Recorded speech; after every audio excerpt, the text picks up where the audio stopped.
Hello दोस्तों, स्वागत है आप सभी का हमारे चैनल पर। तो हम लोग कर रहे हैं क्लास 12th का एनसीईआरटी, जिसमें कि हम लोग पढ़ रहे हैं सोशियोलॉजी। और आज चैप्टर 6 है। इस चैप्टर का नाम है भूमंडलीकरण और सामाजिक परिवर्तन। तो देखिए, अगर आप आईएएस और पीसी की तैयारी कर रहे हैं तो आपको एनसीईआरटी पढ़ना बहुत जरूरी होता है। तो आप लोग इसको पढ़िए। और क्लास 12th के अगर विद्यार्थी हैं तो आप लोगों को तो पढ़ना जरूर कंपलसरी ही है। तो चलिए हम लोग शुरू करते हैं और उसको पढ़ते हैं। इसका इंट्रो देखते हैं। आज 21वीं शताब्दी में सामाजिक परिवर्तन पर कोई चर्चा भूमंडलीकरण के संदर्भ पर कुछ विचार किए बिना हो ही नहीं सकती। यह स्वाभाविक है कि सामाजिक परिवर्तन और विकास विषयक इस वस्तु में भूमंडलीकरण यानी ग्लोबलाइजेशन और उदारीकरण यानी लिबराइजेशन शब्द इससे पहले के अध्यायों में आ चुके हैं। अध्याय 4 में भूमंडलीकरण, उदारीकरण और ग्रामीण समाज विषयक अनुभाग को पुनः स्मरण करें।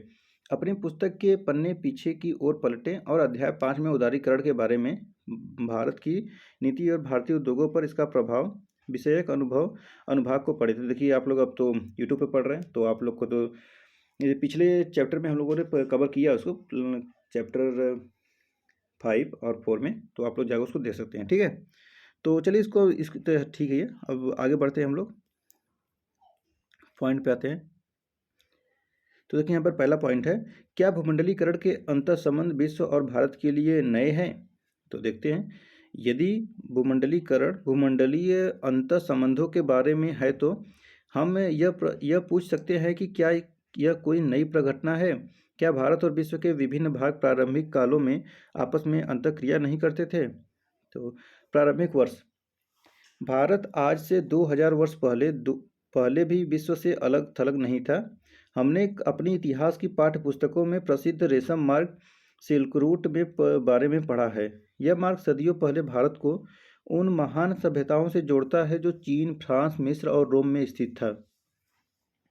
हम यह भी जानते हैं कि भारत के लंबे अतीत के दौरान विश्व के भिन्न भिन्न भागों से लोग यहाँ आए थे, कभी व्यापारिक के रूप में, कभी विजेताओं के रूप में, और कभी नए स्थान की तलाश में प्रवासी के रूप में, और फिर वे यही बस गए। दूर दराज के भारतीय गांवों में लोग ऐसे समय को याद करते हैं जब उनके पूर्वज कहीं और रहा करते थे, जहाँ से वे उस स्थान पर आए जहाँ वे इस समय रह रहे हैं।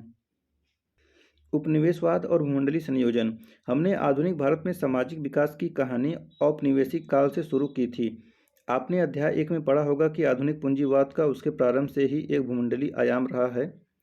उपनिवेशवाद उस व्यवस्था का एक भाग था जिसे पूंजी, कच्ची सामग्री, ऊर्जा और बाजार के नए स्रोतों और एक ऐसे संजाल नेटवर्क की आवश्यकता थी जो उसे संभाले हुए था। आज भूमंडलीकरण की आम पहचान है लोगों का बड़े पैमाने पर प्रवसन, जो उसका एक परिभाषिक लक्षण है। आप यह तो जानते हैं कि संभवतः लोगों का सबसे बड़ा प्रवसन यूरोपीय लोगों का देशांतरण था, जब वे अपना देश छोड़कर अमेरिका में और ऑस्ट्रेलिया में जा बसे थे। आपको याद होगा कि भारत से गिरमिटिया मजदूरों को किस प्रकार जहाज़ों में भरकर एशिया, अफ्रीका और उत्तरी दक्षिणी अमेरिका के दूरवर्ती भागों में काम करने के लिए ले जाया गया था, और दास व्यापार के अंतर्गत हजारों अफ्रीकियों को दूरस्थ तटों तक गाड़ियों में भरकर ले जाया जाता था।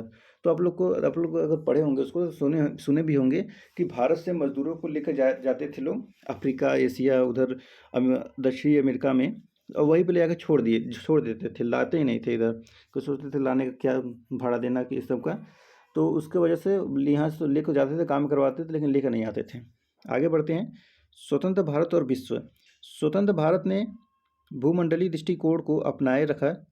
यह कई अर्थों में अपने भारतीय राष्ट्रीय आंदोलनों से विरासत में मिला था। विश्व भर में चल रहे उदारता संघर्षों के लिए प्रतिबद्धता, विश्व के विभिन्न भागों में रहने वाले लोगों के साथ एकता दर्शन इसी दृष्टिकोण का अभिन्न अंग था। बहुत से भारतवासियों ने शिक्षा एवं कार्य के लिए समुद्र पार की यात्राएं की।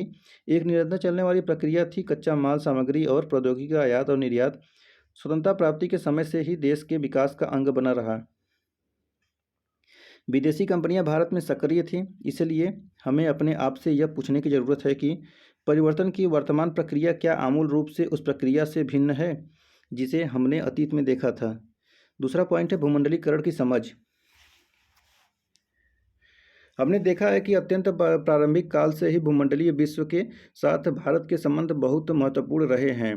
हम यह भी जानते हैं कि पाश्चात्य पूंजीवाद, जैसा कि वह यूरोप में उभरा था, उपनिवेशवाद के रूप में अन्य देशों के संसाधनों पर भूमंडलीय नियंत्रण के रूप में उभरा और आगे भी रहेगा।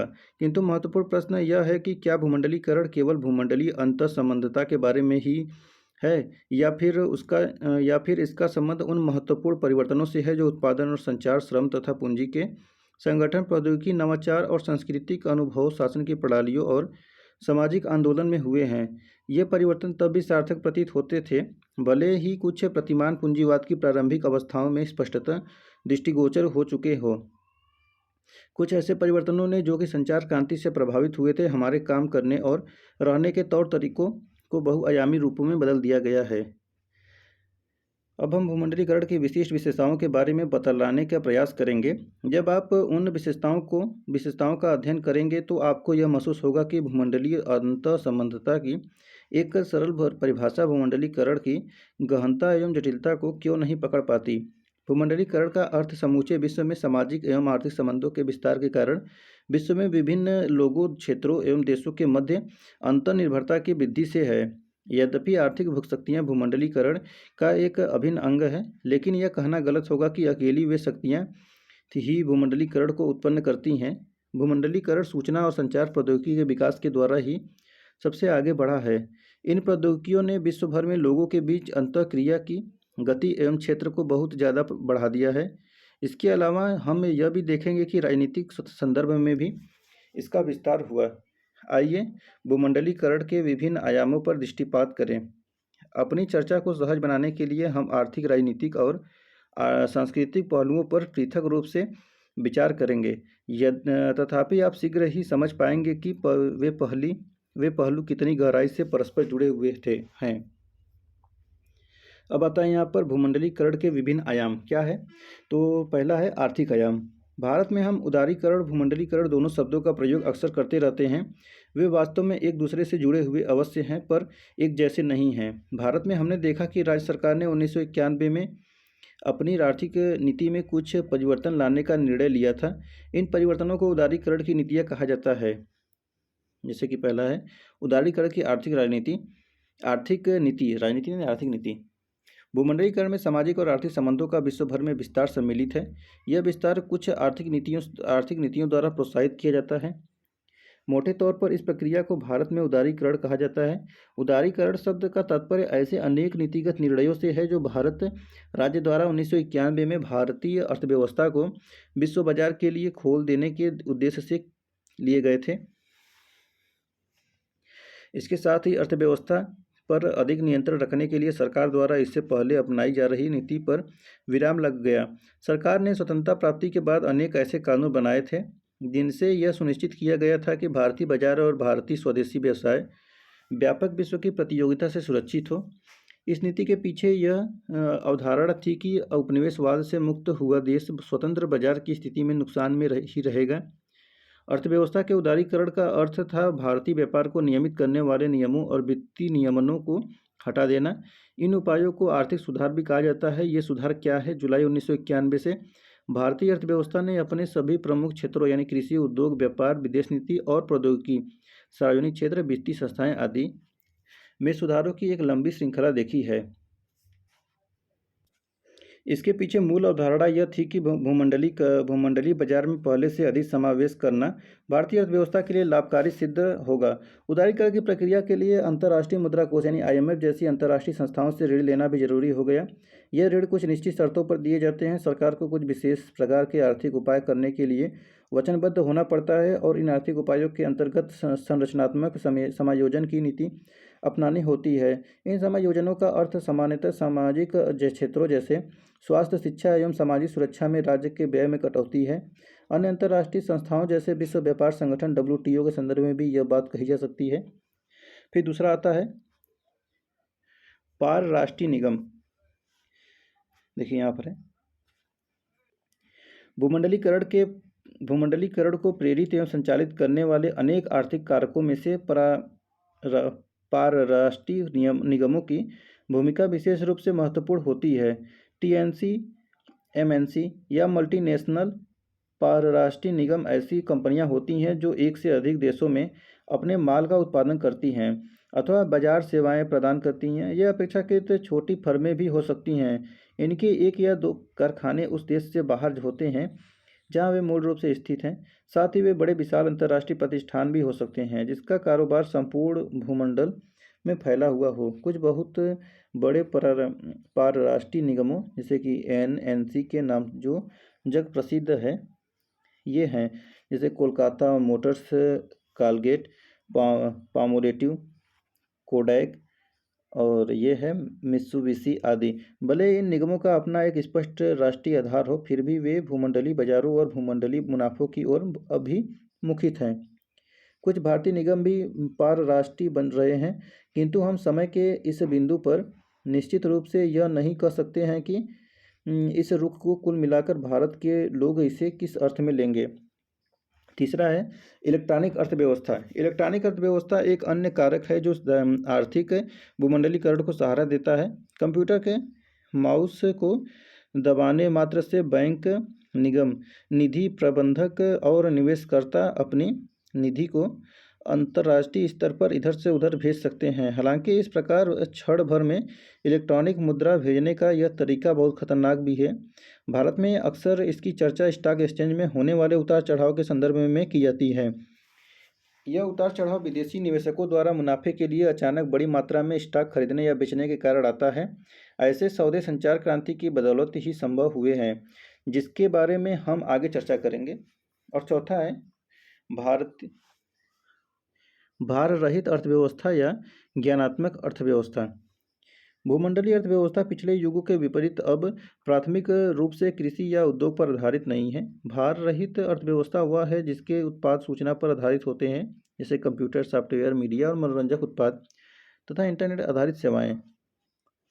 पांचवा आता है वित्त का भूमंडलीकरण।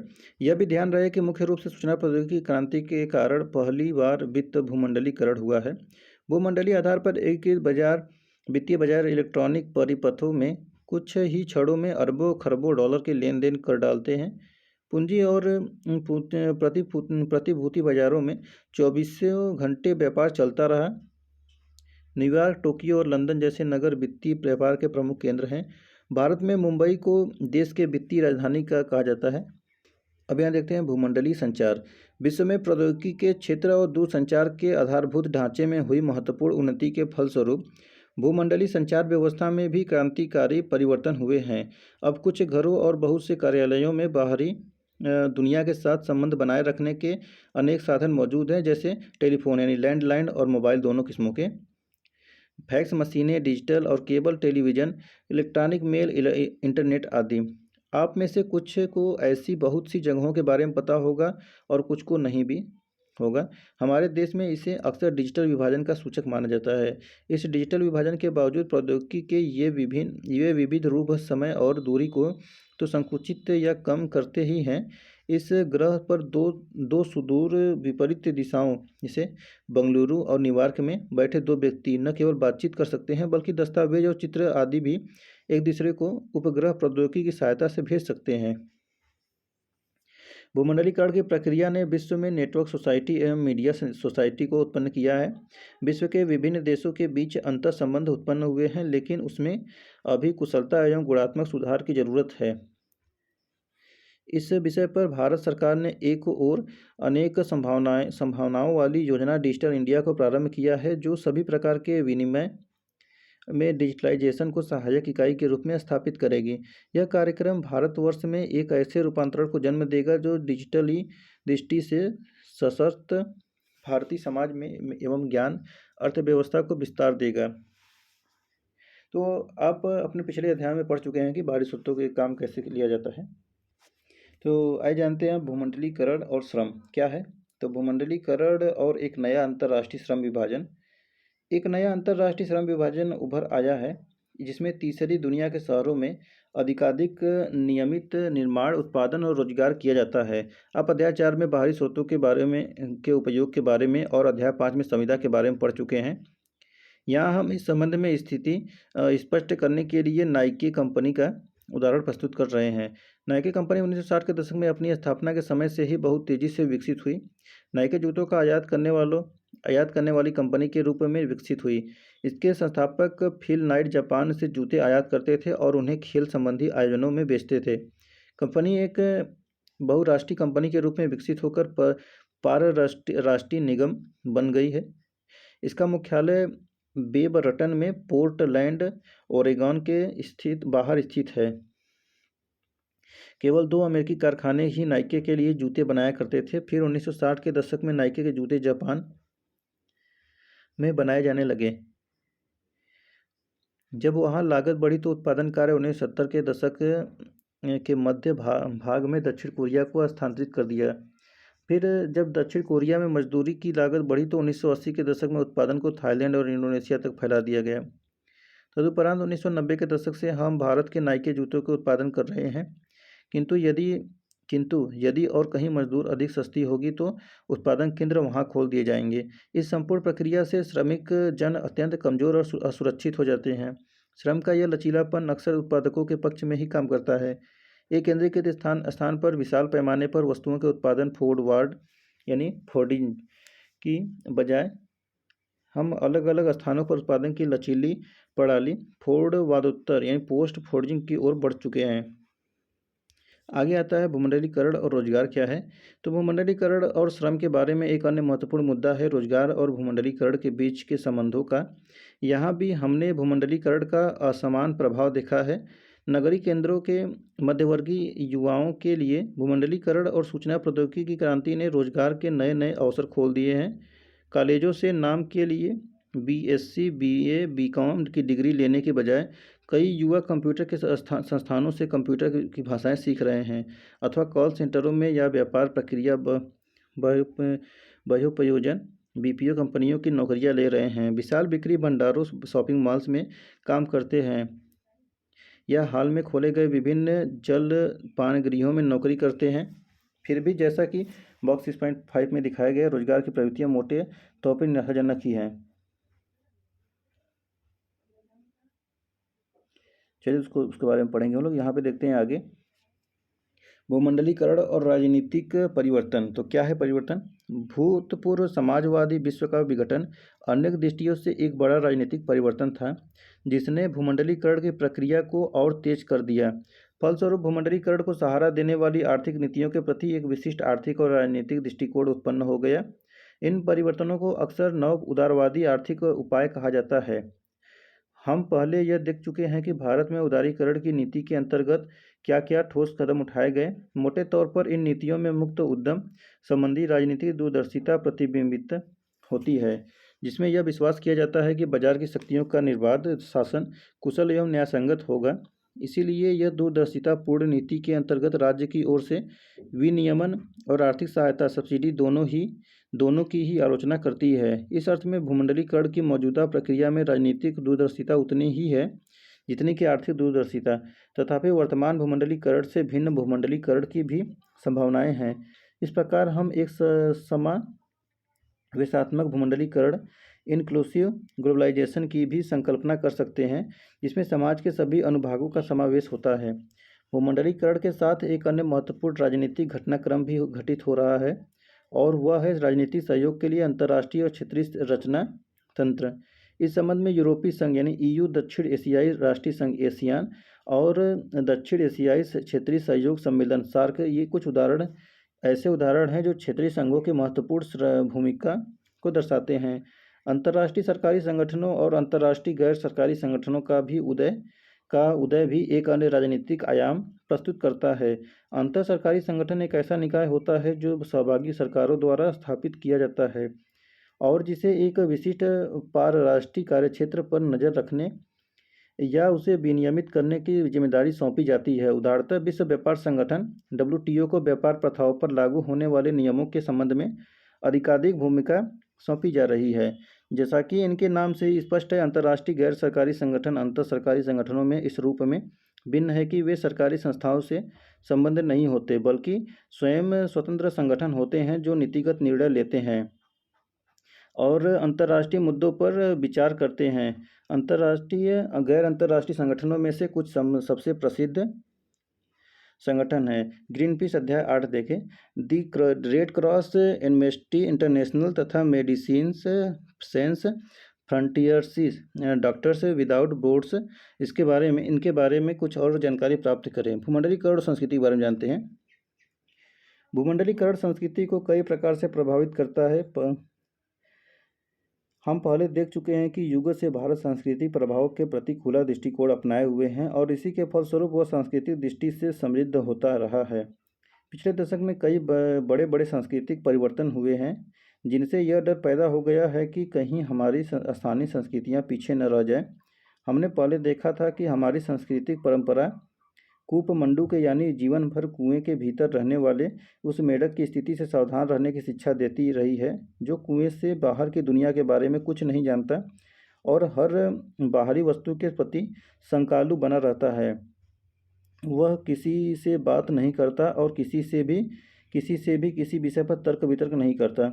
वह तो बस बाहरी दुनिया पर केवल संदेह करना ही जानता है। सौभाग्य से हम आज भी अपनी परंपरागत खुली अभिव्यक्ति अपनाए हुए हैं। इसीलिए हमारे समाज में राजनीतिक और आर्थिक मुद्दों पर ही नहीं बल्कि कपड़ों, शैलियों, संगीत, फिल्म, भाषा, हाव भाव आदि के बारे में भी गर्मा गर्म बहस होती है। आगे बढ़ते हैं। तो देखिए यहाँ पर है सजातीयकरण बनाम संस्कृति भूस्थानीकरण यानी ग्लोबलाइजेशन। तो क्या है ये? मुख्य रूप से यह दावा किया जाता है कि सभी संस्कृतियाँ एक समान यानी सजातीय होमोजीनस हो जाएंगी। कुछ अन्य का यह मत है कि संस्कृति को भूस्थानीकरण की प्रवृत्ति बढ़ती जा रही है। भूस्थानीकरण का अर्थ है भूमंडली के साथ स्थानीय का मिश्रण। यह पूर्णतः स्वतः परिवर्तित नहीं होता और न ही भूमंडलीकरण के वाणिज्यिक हितों से इसका पूरी तरह संबंध विच्छेद किया जा सकता है। यह एक ऐसी रणनीति है जो अक्सर विदेशी फर्मों द्वारा अपना बाजार बढ़ाने के लिए स्थानीय परंपराओं के साथ व्यवहार में लाई जाती है। भारत में हम देखते हैं कि स्टार, MTV चैनल भी और कार्टून नेटवर्क जैसे सभी विदेशी टेलीविज़न चैनल भारतीय भाषाओं का प्रयोग करते हैं। आगे है, हम पहले भी देख चुके हैं कि भारतीय संस्कृति की शक्ति उसके खुले उपागम में निहित है।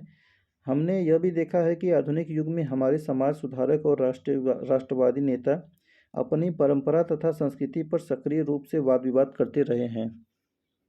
अब आता है जेंडर और संस्कृति। सांस्कृतिक पहचान के एक निश्चित परंपरागत स्वरूप का समर्थन करने वाले लोग अक्सर महिलाओं के विरुद्ध होने वाले भेदभावपूर्ण व्यवहारों और अलोकतांत्रिक प्रथाओं को सांस्कृतिक पहचान का नाम देकर बचाव करते हैं। इस प्रकार की अनेक प्रथाएं प्रचलित रही हैं, जैसे सती प्रथा से लेकर महिलाओं की शिक्षा तथा उन्हें सार्वजनिक कार्यकलापों से दूर रखना। महिलाओं के प्रति अन्यायपूर्ण प्रथाओं का समर्थन करने के लिए भूमंडलीकरण का हौवा भी खड़ा किया जा सकता है। सौभाग्य से भारत में हम एक लोकतांत्रिक परंपरा और संस्कृति को अक्षुण्ण रखने व विकसित करने में सफल रहे हैं, जिससे कि हम संस्कृति को अधिक समावेशात्मक एवं लोकतांत्रिक रूप में परिभाषित कर सकते हैं। नेक्स्ट आता है उपभोग की संस्कृति।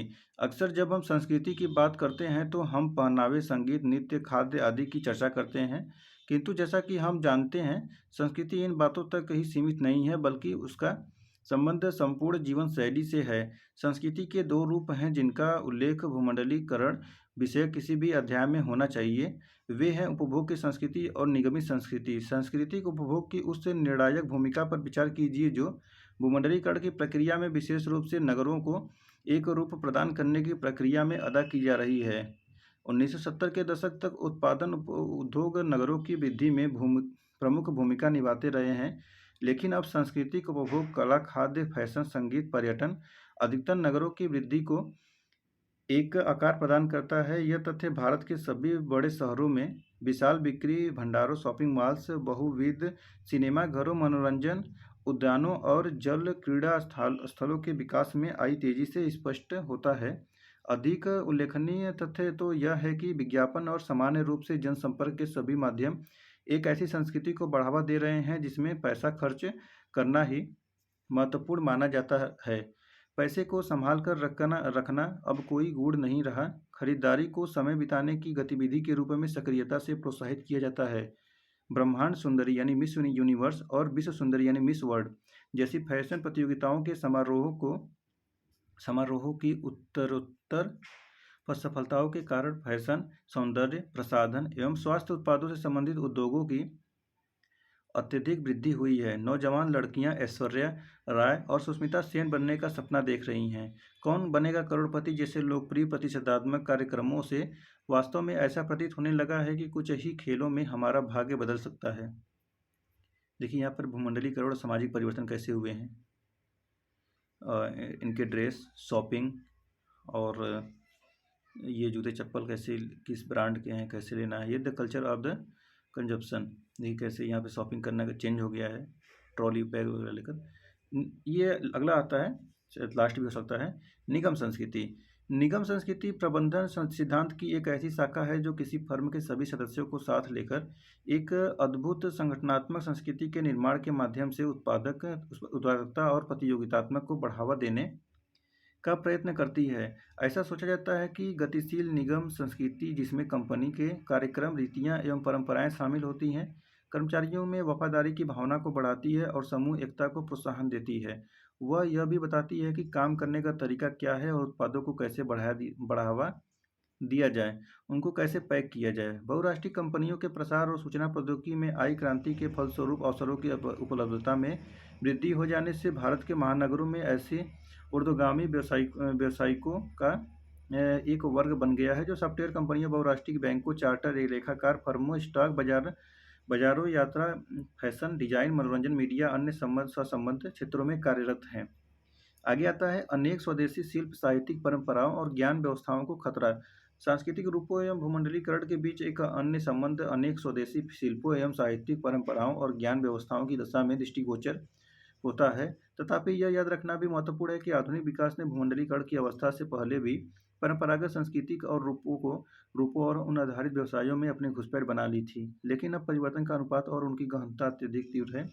उदाहरण के लिए देखें तो लगभग 30 थिएटर समूह जो मुंबई महानगर में परेल और गिरगांव की कपड़ा मिलों के